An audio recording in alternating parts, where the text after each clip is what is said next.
The NBA draft finished last week. A lot went down. Obviously, Cooper Flagg went first overall, but some shocks. Ace Bailey going to Utah when they didn't even want him in the first place. And oh yeah, how about the Pelicans trading all the way up to 13 to get Derek Queen? A lot of madness. And oh yeah, the Nets used 5 first-round picks, the first team to ever do that in NBA history. To break it all down and more, I'm joined by one of the biggest college basketball content creators in the country, Ryan Hammer. Ryan, thanks for joining me.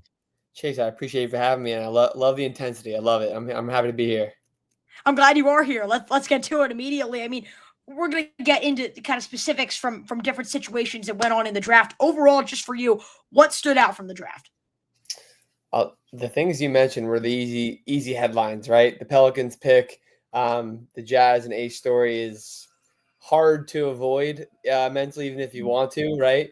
Um, yeah, I think like a couple of teams like the Spurs doing really well, the Nets making 5 interesting picks was definitely something. But I think another thing is that I anticipated there to be more action around the draft. There was a decent amount leading up to it and stuff, but it just felt like with all the talks and trade talks and what reporters were saying and insiders and stuff that we were going to get something a lot bigger than happened. But it was still a solid draft. Yeah, I mean, if you would have told me that the Nets would have used all 5 first-round picks and the Sixers would have drafted at 3, I would have been like, that's pretty odd because you Yeah. talked about all those rumors. Sixers end up going 3. It felt like for a while we knew Edgecombe was going to be in that third position after Bailey kind of canceled his workout. But you're right. I mean, Ace Bailey kind of turned into the wild card of the draft, and we're going to get into that in just a minute. I mean, when Edgecombe wasn't even projected to go 3, though, we've known for literally the past year and a half, who the top 2 guys in this draft were going to be. It's going to go Cooper Flagg and then Dylan Harper. Let's look at those two. They're supposed to be generational prospects. Do you believe they are as good as advertised? Yeah, I will say that I think before the season for Rutgers, people had been putting Ace in those conversations. Some people even tried putting him with Cooper, but I don't think that was ever in question by actual scouts and GMs Right. and front office personnel. But I think I would classify him as a generational prospect. I wouldn't classify Dylan as generational, but maybe borderline because, like, you think about a lot of the different prospects that have gone through the years, Cade, Anthony Edwards in 2021 and 2020, respectively, and even LaMelo and guys like that, a lot of those jumbo guards and playmakers. There have been a handful of them. So generational, I like to try to keep a little bit of reins on it. But Dylan's an awesome prospect also. Cooper is as complete as they come, a year ahead of his timeline also. He's only 18 and a half, should be in high school still, obviously, but he reclassed. So they're both awesome prospects. And basically since the first 2 weeks of the college season, week of the season, you knew it was 1 and you knew it was 2, and then it was whoever from there. Yeah, Harper definitely emerged. And it's kind of crazy that, I mean, the Rutgers had Ace Bailey and Dylan Harper on their team, and they still couldn't get to the NCAA tournament. Kind of one of the shocks from the college basketball season last year. But Harper's fit in San Antonio. We also heard rumors of the Spurs going to trade out of the pick because you have De'Aaron Fox, you have Rookie of the Year Stephon Castle. Do you really need Dylan Harper? How do you see him fitting in with this core? Obviously, you have Wemby on that team, but particularly that really jam-packed guard room. Yeah, well, Chris Paul obviously was becoming a free agent, and I two things. One, the fit I think is fine. People are overthinking that because Castle is honestly more of a wing and an off-ball player that can play on ball when he needs to as a secondary playmaker and a second unit guy if you need him to, in my opinion at least. And he's big enough and strong enough defensively to play the 3. Dylan can play the 2. De'Aaron can play the 1. I think Dylan and De'Aaron both are more downhill guys, but Dylan's got a really patient playmaking game. He can play out of the pick and roll, loves a midi. He can shoot from range a little bit. And I think as long as they have shooters on the wing, which is what they were trying to do with Carter Bryant and even Keldon and Vassell and guys who can shoot and supply that to the guards, they'll be just fine there.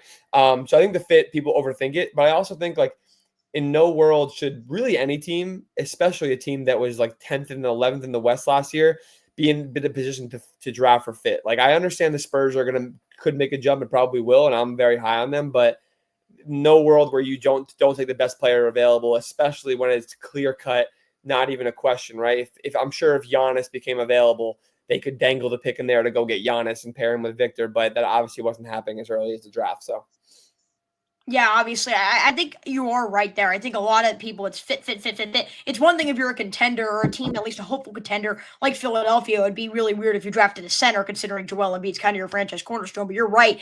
If you are in that rebuilding position, who knows what is going to happen long term? You got to take the right. best guy available, and Harper could be one of those big stars, and that's why people are saying that he'd be the number 1 pick in most drafts had you not had this generational talent in Cooper Flagg, sitting right in front of him. Now let's look.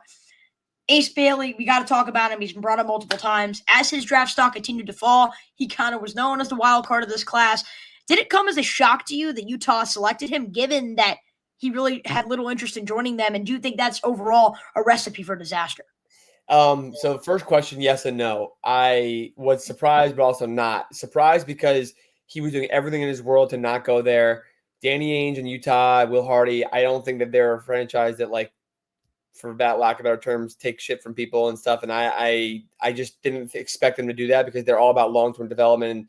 And also his play style was very variant also. And that was polarizing. It's not just the workout thing and the drama and the saga. It's the play style that's very polarizing too, and the ups and downs. And the greats are great. The bads are really bad with him, and the shot selection, decision-making, etc. So I was surprised because of that, all that together. That being said, I think that I said it weeks ago that the Jazz were the best basketball fit for him because he wanted a team that was gonna prioritize his path to stardom, or could do that at least. And a team obviously that has the capacity to do that, but they're not terrible where he's just completely shot chucking all the time, right? So the Jazz are a perfect fit. They have a great development system in place. They have the role on the wing right there, especially if they end up trading Lowry, but at the 2 and 3, they have it. And they have guys. They have Larry Markkinen. They have Walker Kessler. They have Keontae George, Isaiah Collier. And that was after they got rid of Clarkson and Colin Sexton. So it always made sense to me. I just didn't think they'd actually do it. And then I forget the other question was, the last part. Do you just believe it's a recipe for disaster, given the fact that this is a guy who just didn't want to be there? Yeah, I don't think it won't be surprising if that happens. If, like, he turns into Cam Reddish, I wouldn't be surprised. I don't think it's necessarily like, oh yeah, this is going to be burnt. This is going to be toast. I think he'll be fine. I think I know him personally. I've spoken to him a million times. I spoke to him before the draft. I spoke to him in October before the Rutgers season. Like, he's a super nice kid. He works hard wherever he is. He wants to play, wants to hoop and do his thing. The other stuff I think is more agent and off the court and per people and stuff like that. So I think he'll be just fine. If I had to take a chance, if anything goes wrong, I think it's going to be more because of play style and not because of all this drama. This next thing, I want to go a little bit into like speculation. Obviously, there's rumors that Ace Bailey would have been upset had he been drafted from Utah. And then we obviously saw the video I'm sure you've seen with Colin Murray Boyles after he was selected. And it felt like it was like these guys didn't want to go higher and make more money than they were expected to. Do you just think this is good for the game? Like, it feels like players have more power now, and maybe it's a byproduct of the NIL salaries and increased player empowerment in college as well that's causing this. It definitely could. I see the vision there. I think Colin was a little bit more in shock that he was getting drafted at 9 and getting drafted that high, because that was probably the ceiling, if anything. I thought everyone expected him to go later. I expected him to go into the late teens. I think that his video got taken out of context a little bit, so I wouldn't put them two together. I know Ace didn't look very happy to go.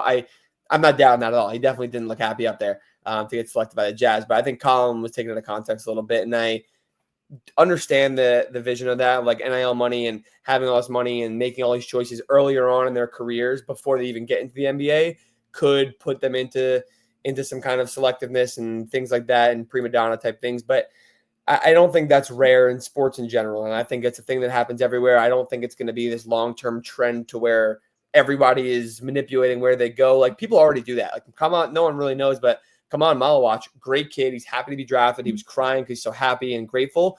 But Rich Paul was manipulating behind the scenes to get him to not go higher, to get him to go 10 and not go 7 or 8 or 9 or anything like that. So there are aspects of it that people don't understand, I think, and I don't think it's going to be a long-term trend. Obviously, NIL, just kind of transferring kind of a different topic. Obviously, you cover so much college basketball. Just what are your thoughts overall on players getting paid more, and obviously now the new rule that's allowing them to get paid directly by the schools? NIL is great for college sports. If people don't really see that, then that's on them. The vision of it, the theory of it, even in practice, in many ways, it's great.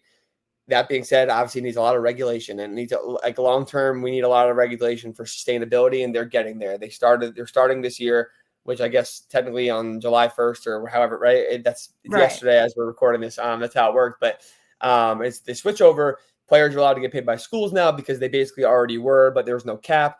There's still going to be no cap really because donors can make them do BS marketing deals that are NIL deals that don't count towards the cap. But this is the start to get to a harder cap that's actually going to be more restricted. And bring us more equality and more parity. And it's kind of what the NBA did with second apron, luxury tax, everything they put together to financial. They're basically just overarching financial restrictions to bring parity to the sport. And I think college sports has never had elite parity. It's always been like this in some way. This is a new level of it, obviously, but it will go back down a little bit over time. Maybe that's 5 years, maybe that's 10 years plus. But NIL is good. Kids deserve to get paid. I'm happy for them. I know so many of these kids. Like, it makes me genuinely happy talking to them and hearing about their stories and stuff. But obviously, it needs a lot of work. So. Yeah, now all of a sudden you have these college students who are getting generational money that usually college students weren't getting before. So it is obviously the positives are there, but yes, the regulation is necessary. I'm a dire Washington Wizards fan. I have a podcast, Wiz Talk with Chase, where I talk about the Wizards. I just want to touch on them real quick.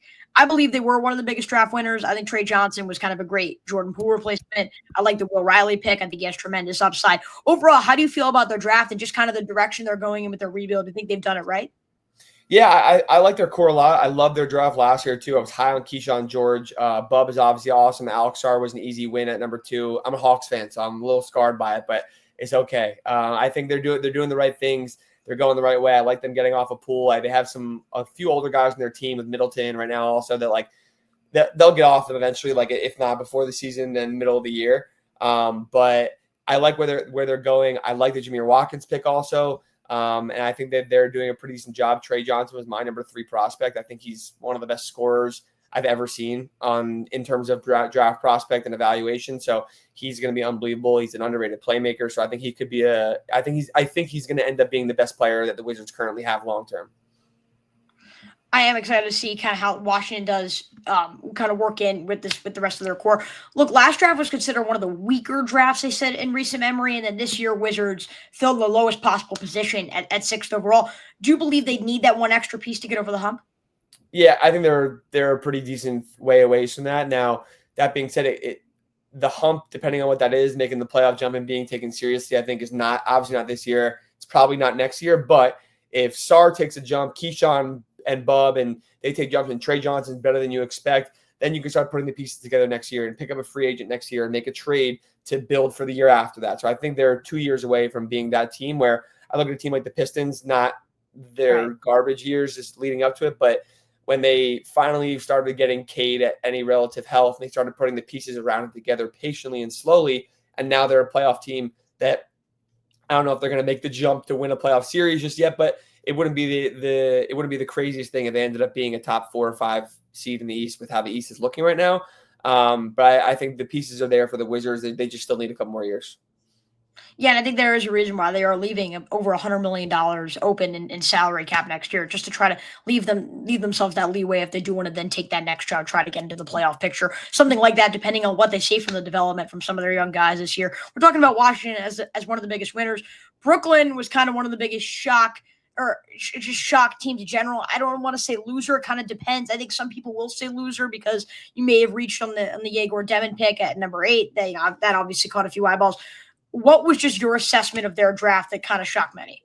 Yeah, I like how you say that about winners and losers, because like it all is relative. And to the Nets, they're winners because they got the guys they wanted to take, right? And they were excited to make those 5 draft picks. I know they were trying to move up and trying to package things together a little bit, but in their eyes, they're not losers. So maybe question mark is what we put next to it, which is exactly what I had all in my brain. Question marks going on. 5 first-round picks. I didn't expect them to make them, but they have the capacity to. Like they don't have a real team right now. They literally don't have a real team that's reputable to put on the court. So they have the need for guys. I like taking long-term upside swings. I don't like taking 5 upside swings, but all 5 of their picks, and even Danny Wolf, who's a college guy, and I think he played 3 years in college. Like he's still a little bit more of an upside and a riskier play because of his play style, his turnover issue, his size, defense, and stuff like that. So taking 5 upside swings. Most of them they're basically all playmakers for the most part outside of Drake Powell. And the 4 of them that aren't Drake Powell are not Danny Wolf can shoot a little bit, but the 3 guards especially are non-shooting upside swing playmakers. I'm like, that is the recipe for disaster in my opinion. And at some point you have 5 of these picks, they can hope that 2 of them pan out to a decent level. And that's a terrible hit rate in the first round, 40%. Especially all from the same draft. So I don't love what they did. I would have loved them to diversify their picks a little more, take more value in the better players there, because if a guy is 22, like Walter Clayton's a good example. Like, it doesn't matter. Just take the best player you can and go from there. But this was their vision. They want to believe in their long-term internal development. So we'll see how it goes.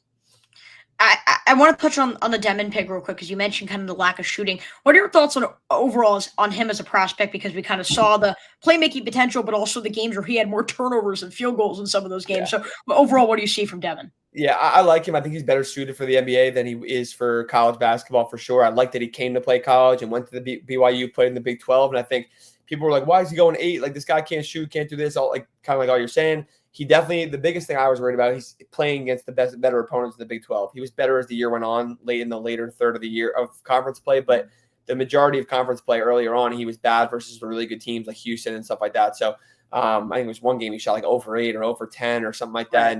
And I get that, and I don't love that. He's not a great shooter, and that needs to be worked on. But the tools, the prototype that he is, the archetype, you don't find guys like that, 6'9" forward size, actual playmakers that can play legit one guard at times. And it kind of reminds me of Ben Simmons a little bit. Ben Simmons is obviously an unbelievable defender. He was much better in college, so I'm not saying he is Ben Simmons or will be, for good or bad, however you want to take that. Right. But because there was a point where Ben Simmons was an All-NBA guy. People forget about that. Exactly. That's why I'm trying to like play both sides of that. But right, sure. all those guys, like you think about like Franz Wagner and Josh Giddey and Anthony Black, who are like the big guards and wings and stuff like that can play all over. And the versatility, I like him. That's a long way to say that I do like him.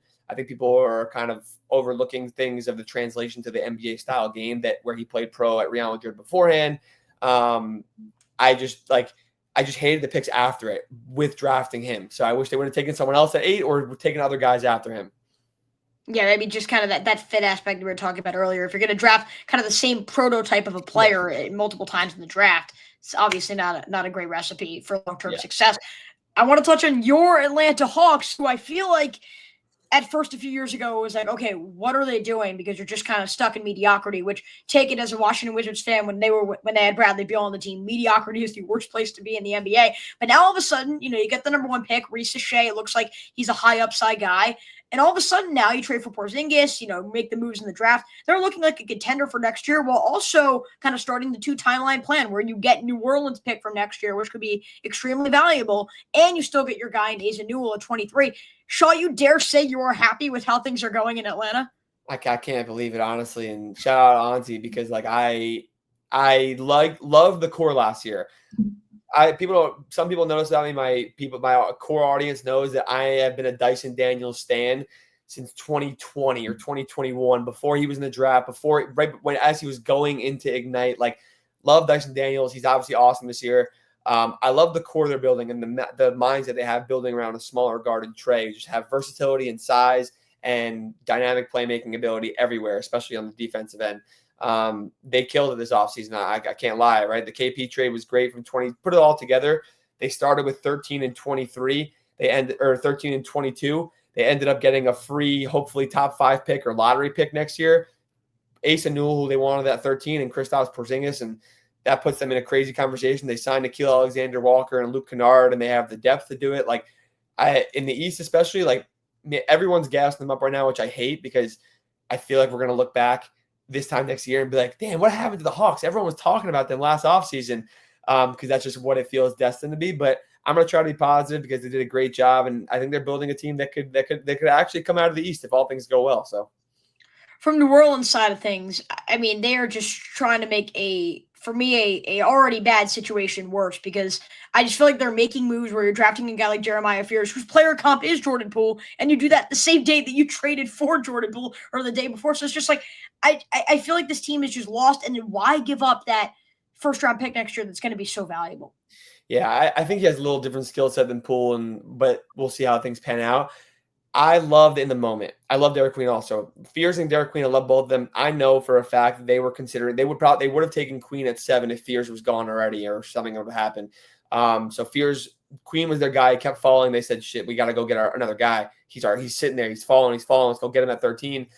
Obviously, giving up that pick is asinine. In the moment, I like the idea of getting both those guys. I think it could end up being a great thing for them. But man, if that 2026 pick ends up being garbage, then that is completely on them, because it's a huge risk to take for a team that's just not good enough for next year. If it was a 2028 unprotected swap, sure, by then you'll be like, oh yeah, well, maybe we'll be a contender by then, and you don't know. But next year, like, this team needs a lot more than Jeremiah Fears and Derek Queen in year one to make a turnaround from what they were last year. So they're not good enough to take that risk. But as a Hawks fan, I'm hoping we get Cam Boozer or something. Yeah, I mean, next year's class is projected to be great. Just kind of generally, what's one pick from this draft that you really like, just in terms of value on the board that we were talking about earlier? That's a good question. I like Thomas Sorber. 15 is probably right where he probably should have gone. I also love Nick Clifford in general. So 24, I understood that was probably going to happen. I get why. In no way in the world should he have gone down there. I wish he went to a better team, honestly, that where he'd be on a bigger stage and people would see that more. But it kind of is what it is. And I love Rasheer Fleming at 31. I think he's a lottery talent in this class. He is the prototypical guy to what the NBA wings make so much money off of, right? OG Anunoby's making $200 million, Mikal Bridges, all these different guys, Cam Johnson, they're so sought after and they're so valuable in the NBA. He fits them, that kind of prototype, to a T. So I don't know why he went 31. The Suns did not let him go any further, thankfully, but I'm excited for him because he's going to get some good burn there. And I think Ryan Kalkbrenner's a good one too. 34 sounds about right. Maybe a little earlier would have made sense too, but he is going to have a lot of PT in Charlotte, and he's probably going to make an all-rookie team. So Hornets did a lot for sure. I think throughout this kind of draft process, they've definitely kind of retooled that roster. Maybe an opportunity for them to take that next leap in kind of the rebuilding process. How about on the other side? What's a pick that you really dislike just based on the value on the board? My hunch would have said to say Hansen Yang, but listen, we'll see. I think he is going to end up being decent enough. It's just like crazy to trade down from 11 to 16 to take a guy you could have taken probably in the early 30s, mid 30s, realistically. So that was kind of crazy to me. And then go back to some of the Nets picks. I didn't like Ben Saroff. Like the spot he got taken at isn't awful, but in no way did it make sense for them to take him. And I don't hate Hugo Gonzalez, but I thought the Celtics could have taken someone else. And I thought Johan Beranger, who going to the T-Wolves, I am not a massive fan of it. I just had a lot of international guys. I just realized that I have nothing against the international guys. Usually I'm actually extra high on the international guys. Right. But this year I just haven't been. I like Noah Senge and Nolan Traore a little bit, so I will give some light there. But Beranger, I just don't think is going to pan out as good as they want to at 17 when they had other guys that could help them win. And then Colin Murray Boyles, I'm not the highest on. I think the Raptors are a good team to try to get a lot of versatility out of him, but you got a lot of either non or medium shooting wings of versatility there with him and Scotty and all those dudes. So it's interesting to say the least. Yeah, I feel like they're another team that's like not directionless, but at the same time, they could be stuck in mediocrity kind of for these next few years when you look at their situation. There's something that I want to bring up, and it's kind of completely separate from the actual NBA draft.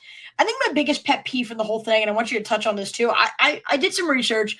10 of the 30 selections from the first round was where a team or a player was selected to a team and were the head of a team that didn't draft them. Like, if it's the other team still making the pick, and technically if the trade has been finalized, don't you believe that's just ridiculous that it said the Wizards took Clayton or that the Jazz took Riley? Like, I think that like could be a moment where like you want to have that team selecting the player. I feel like it's just very dumb.